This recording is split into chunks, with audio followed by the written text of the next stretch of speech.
جو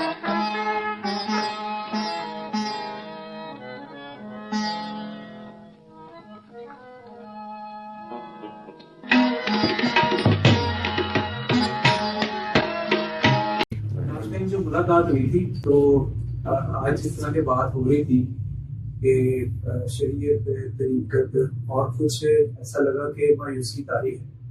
تو حضرت کے لیے ہم نے تو مایوسی کو پازیٹیو بولے میں اتنا کنورٹ کیے ہوئے دیکھا ہے آپ کو کہ آپ نے لاسٹ ٹائم چور کی 6 جو تھی وہ خصوصیات بیان کر دی تھی.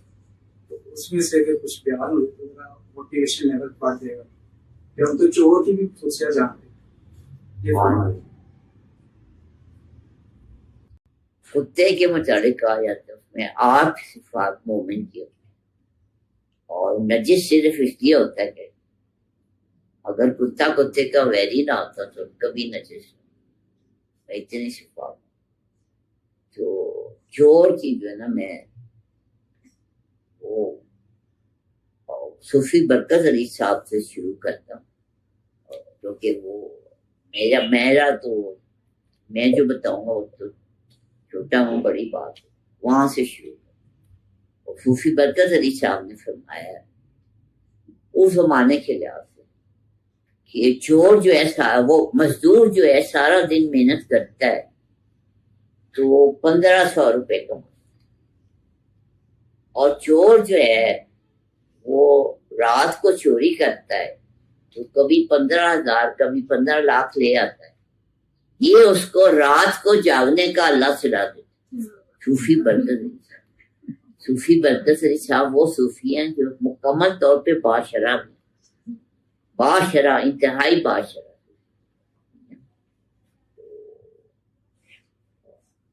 وہاں پہ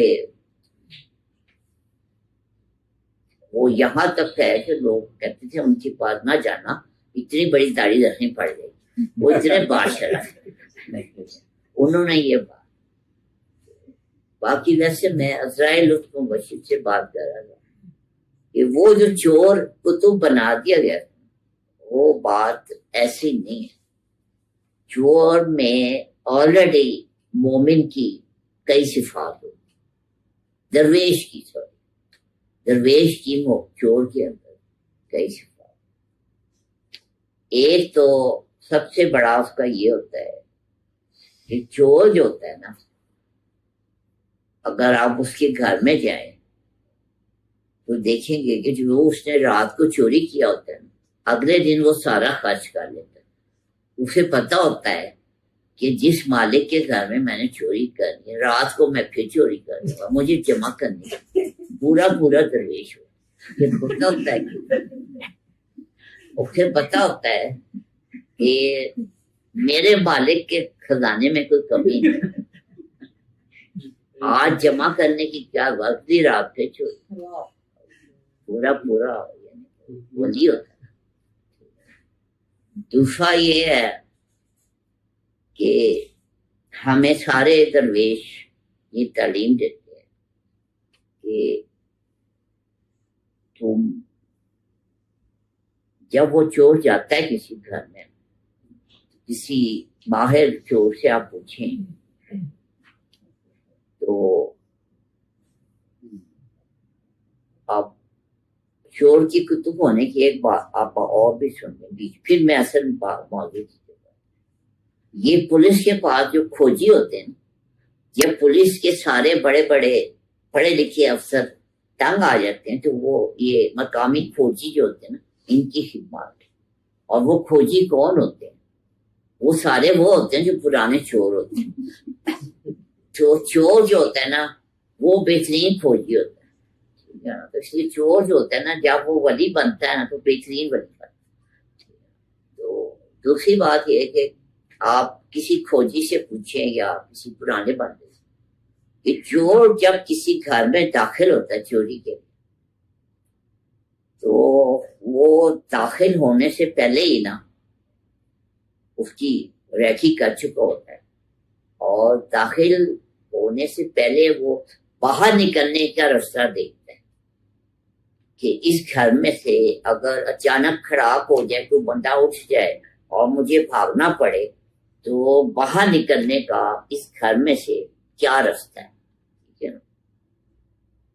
تو سارے درویش جو ہیں یہی تو ہمیں تعلیم دیتے کہ دنیا میں آئے ہو تو باہر جانا بھی یاد رکھو.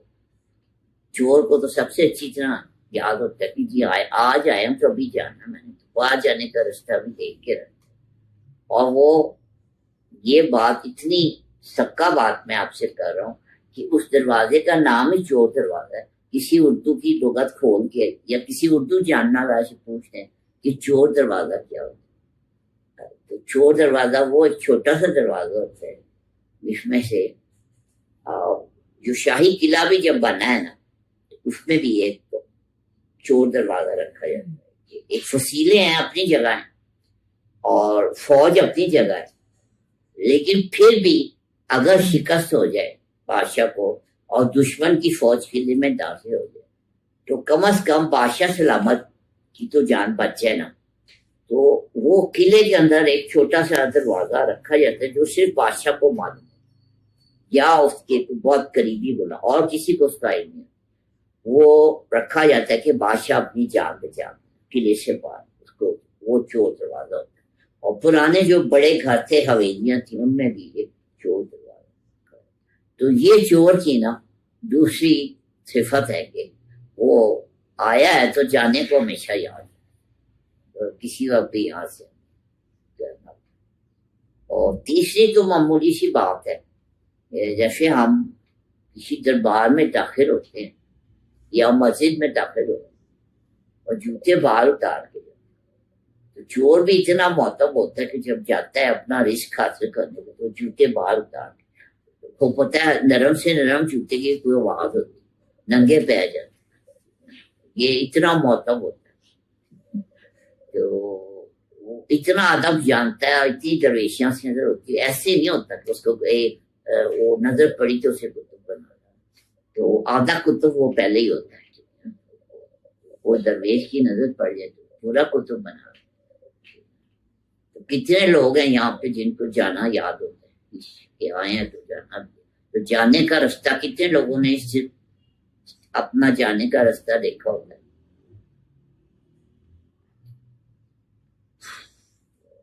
بہت کم لوگ. یہ بہت بڑے درویش ہوتے ہیں جنہوں نے جانے کا رستہ بھی پتا ہوتا ہے، جانے کا وقت بھی پتا ہوتا ہے. اور یہ سنت موقدہ ہے کیونکہ پیر صوفی برکت علی صاحب نے ایسی بات کرتی ہے تو میں اس سے مجھے تھوڑی سی ضرورت ہوئی ہے. یہ بھی پیر صوفی برکت علی صاحب نے کہا کہ یہ سنت میں پتا ہے کہ رات کو صبح کے لیے بچا کے کچھ نہیں رہا. اور صوفی برکت علی صاحب نے اس سنت موقدہ پہ ساری زندگی عمل کی. یہ اور اس پہ کتنے لوگ عمل کرتے ہیں، صاحب نے یہ کر کے دکھایا. شاہ احمد صاحب بانو قدسیہ حاضر ہوئے، انہوں نے دیکھا رات کو جو ہے نا وہ کچھ نہیں ہے، بڑے پریشان. تو پیر صاحب نے کہا جی صبح ناشتے پر آپ نے کیا جواب دیا؟ سنے ہم پراٹھے کھا رہے ہیں. ہم نے پراٹھے اور چائے کھائی. تو رات کو کچھ نہیں تھا واقعی، صبح کو ایک بندہ وین میں آیا پراٹھے اور چائے.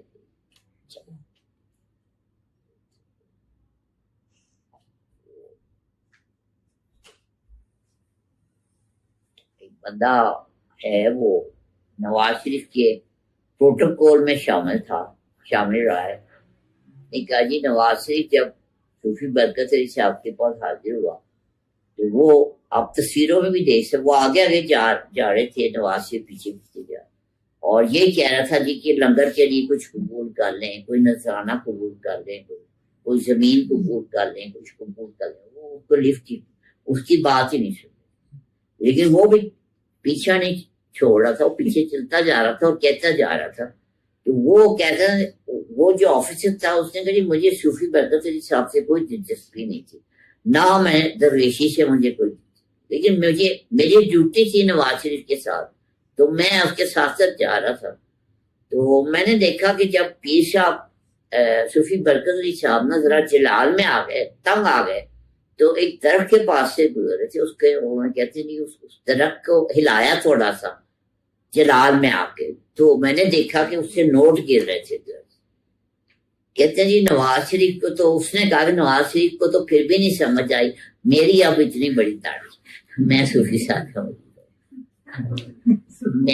میں نے کبھی سوچا بھی نہیں تھا کہ میں ان کا مریض ہوں. تو وہ کہتے ہیں میں نے دیکھ کے یہ ولی اللہ کے ولی کی.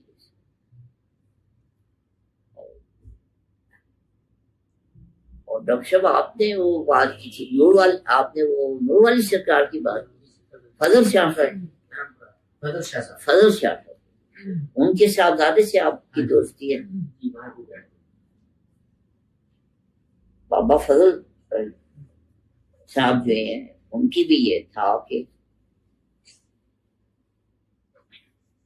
واصف صاحب سے انہوں نے اپنے وصال کے وقت اپنے مریدوں سے کہا تھا کہ اب آپ نے واصف صاحب کے بعد یہ حنیف رام میں شواق احمد اور شہاب صاحب یہ ان کے مرید تھے. اور یہ ہمارے سینئر پیر بھائی ریاض صاحب نے رامی صاحب ان کی قریبی عزیز ہیں ریاض صاحب.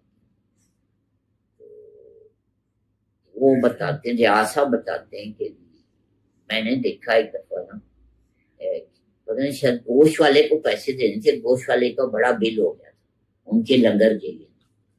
پیر صاحب نے جیب میں ہاتھ ڈالا، نئے نوٹوں گڈی نکال کے اسے دیا. دوسرے کہتے ہیں ریاض صاحب میں نے آپ کے نا واصف صاحب سے پوچھا کہ یہ نوٹ جو ہوتے ہیں نا یہ اصلی ہوتے ہیں؟ تو واصف صاحب نے کہا اصلی ہوتے ہیں. پھر میں نے پوچھا کہ وہ اسٹیٹ بینک کے حساب کتاب میں کوئی فرق تو نہیں پڑتا؟ واصف صاحب نے کہا نہیں وہ پھر پورا کر دیتے.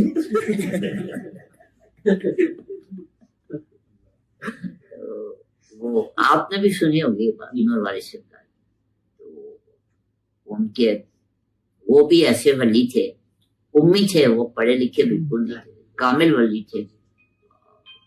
اور وہ جو ہے کبھی انہوں نے صبح کے لیے بچا کے نہیں رکھا، لیکن نوٹ جو ہوتے تھے جیب میں موجود اس کو، اور ٹیکنیکل لینگویج میں کہتے ہیں دستے غیب ہوتا ہے ضرور. اور صوفی برکت علی صاحب کے پاس دستے غیب تھا.